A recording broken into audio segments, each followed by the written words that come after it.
Ma plus grande crainte est celle de mourir sans avoir exploité tout le potentiel que j'ai. Ces paroles sont celles de Maxime Victor, entrepreneur montréalais et conférencier, lors de son passage au podcast Juste une question de temps de Philippe Simot de la chaîne Investir au pays.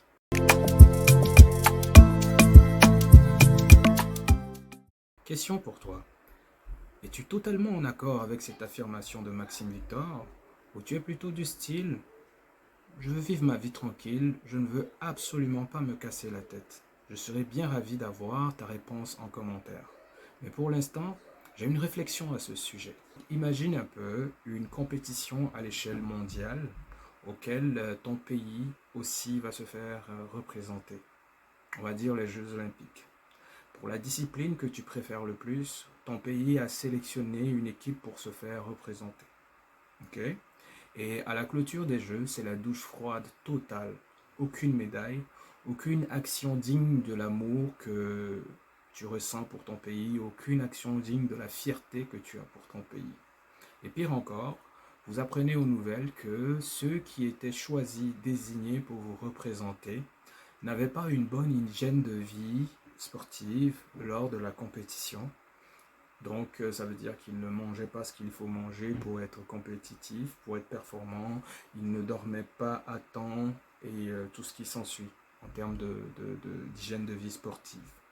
Ils n'étaient pas non plus concentrés sur la compétition, mais plutôt sur le tourisme des lieux où se déroule la compétition. Et en fin de compte, ils n'aspiraient pas vraiment à gagner quoi que ce soit. Ils étaient là juste pour faire de la figuration, quoi, on va le dire comme ça. Quand tu apprends cela, comment te sens-tu? Est-ce que tu ne te dis pas que ton pays aurait mieux fait de désigner ou de sélectionner au moins des gens qui étaient prêts et voulaient vraiment se donner à fond? Prenons un autre exemple. Ça va être comme un mélange de biologie et puis d'imaginaire, ok? Il s'agit de la manière ou de la façon dont chacun d'entre nous a été conçu, ok, fabriqué, avant de venir à la vie. Euh, Vous savez, ce fameux processus de nombreux spermatozoïdes, de l'ordre de, voire même de centaines de millions, je crois que c'est entre 40 millions à 300 millions et quelques, presque.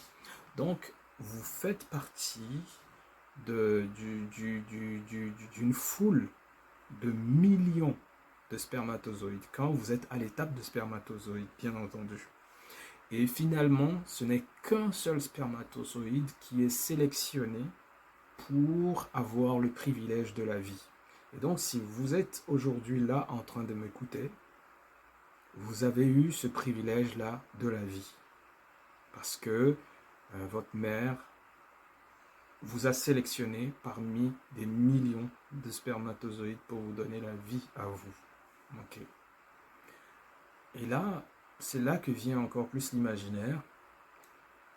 Tous ces nombreux spermatozoïdes-là qui étaient en compétition avec vous, ils tiennent une réunion pour savoir ce que celui qui avait été sélectionné parmi eux devient et qu'est-ce qu'il fait du privilège de la vie qui lui a été accordée. Qu'est-ce que vous aimeriez qu'ils voient ou bien qu'est-ce que vous aimeriez qu'ils apprennent? Que le personnage qui a eu le privilège de la vie, il s'est donné vraiment à fond, ok, pour faire quelque chose de remarquable avec cette vie, ou de spécial si on peut le dire ainsi, ou plutôt que ce personnage s'est dit, oh, je vais rester tranquille, qu'il ne voulait absolument pas se casser la tête. Lequel d'entre les deux voudriez-vous que ces, tous ces spermatozoïdes qui étaient en compétition avec vous voient que vous êtes devenu? Attention, ce n'est que de l'imaginaire, mais ça nous fait un peu réfléchir à ce que le privilège qu'est la vie, c'est comme ça que je le considère. Qu'est-ce que nous en faisons finalement? Maintenant, j'aimerais faire un parallèle pour expliquer ce que j'entends par se donner à fond. En fait, quand je dis de se donner à fond, il ne s'agit pas de rentrer dans une sorte de compétition maladive ou malsaine, ou il ne s'agit pas non plus de se lancer dans une course ou une quête de la productivité pour la productivité. Il s'agit plutôt de l'idée de profondeur euh, évoquée par un certain Noam Chomsky dans un de ses livres intitulé Propaganda, qui a été publié, je crois, en 2002. Ok, qui a été publié en 2002. C'est un livre illustré, là, Propaganda. Et dans ça, après avoir expliqué toutes les manières dont les masses, dont nous faisons bien partie, sont manipulées par des élites. Et là, on ne parle pas de...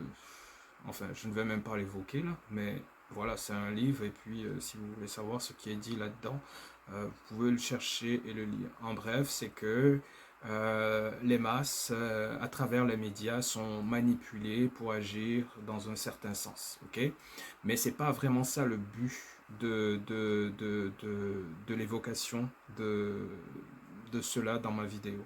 Ce que je veux plus dire, c'est que quand il finit d'expliquer, ok, comment cela se fait, il dit finalement, il fait un lien final entre le succès de ces manipulations et le manque de profondeur des individus qui font partie de la masse. Et ce qu'il entend par manque de profondeur, c'est le fait que lorsque nous avons accès à l'information, pour la plus grande majorité d'entre nous, nous ne prenons pas le temps de l'analyser en profondeur, de la décortiquer en profondeur, pour pouvoir nous faire notre propre jugement, être capable de confirmer cette information ou de la contredire ou de la remettre en cause avec des éléments solides qu'on aurait recherchés nous-mêmes. C'est un peu comme si on, on s'est fait servir un repas au resto sans être vraiment certain que ce repas pouvait représenter un danger pour nous ou que ce repas contiendrait quelque chose de néfaste pour nous. Donc vous voyez un peu, c'est le manque de profondeur qui nous rend vulnérables par rapport à cette tentative de manipulation. Mais encore une fois, c'est pas par rapport à l'élément manipulation et plutôt que je fais appel à cette notion de profondeur. Pourquoi je fais appel à cette notion de profondeur? Là, j'en viens concrètement. Rappelons-nous ce que Maxime Victor dit. Il dit, ma plus grande crainte, c'est de mourir sans avoir exploité tout le potentiel que j'ai. Imaginez, on vous donne une tâche. De prime abord, vous savez que si vous pouvez arriver à l'aboutissement de cette tâche, ça va produire un résultat vraiment utile pour tout le monde, ou bien ça va vous donner finalement l'assurance que vous avez tout essayé, mais atteindre ce résultat ne semble soit pas possible ou pas possible dans les conditions dans lesquelles vous êtes. Ça peut être une question de moyens, une question de temps requis et puis tout. Donc c'est un peu ça. Prenez toutes les grandes réalisations, toutes les grandes découvertes, toutes les inventions qui ont existé, toutes les prouesses qu'ont pu réaliser des gens sur cette terre. Rares sont celles d'entre elles qui ont pu être, comment je vais dire ça, rares sont celles qui ont pu se réaliser sans que leurs auteurs se soient donnés à fond ou que leurs auteurs aient pris vraiment le temps ou que leurs auteurs aient démontré d'une rare persévérance. Un exemple, l'ampoule à filament incandescent, comme on le disait à l'école. Vous savez, c'est près de 10 000 essais. C'est ce qu'on nous dit. Okay? Mais l'idée, c'est de savoir qu'il y a eu plusieurs essais avant d'aboutir au modèle qui a fini par donner la lumière et évoluer jusqu'à tout ce qu'on utilise aujourd'hui comme source de lumière. Un autre exemple serait le vaccin contre la variole.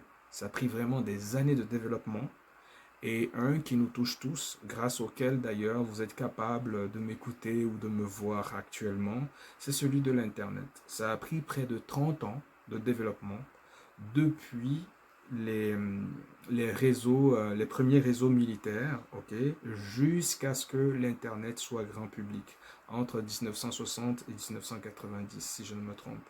Ok. Donc, vous comprenez un peu l'idée. Nous, dans notre cas, si pour pouvoir réaliser des choses utiles, ok, pour pouvoir réaliser des choses bénéfiques pour l'humanité ou pour notre communauté, ça prend autant de temps, de persévérance, d'énergie, donc de profondeur. Comment nous, personnellement, nous aimerions valoriser ce privilège de la vie que nous avons? Est-ce que ça serait en se donnant à fond dans une mission bénéfique pour notre communauté, qu'elle soit petite ou grande, ou bien en se contentant de juste exister? Il appartient donc à chacun de répondre à cette question. Alors, pour finir, je paraphrase avec une citation qu'on attribue généralement à Banksy, un artiste peintre qui agit beaucoup plus dans l'anonymat. Mais honnêtement, là, on le lui attribue, mais il n'y a pas de grande certitude que cela vient de lui. Mais en gros, ça dit, il y a deux morts. La première arrive quand le corps cesse de fonctionner. Et la seconde arrive quand quelqu'un prononce votre nom pour la dernière fois. Ce fut pour moi un réel plaisir d'avoir produit cette vidéo. Si tu l'as aimé ou que tu l'as trouvé utile, n'oublie pas de liker, de commenter, de partager, de t'abonner et de cliquer sur la cloche de notification pour avoir de prochaines vidéos. C'était Faut le faire.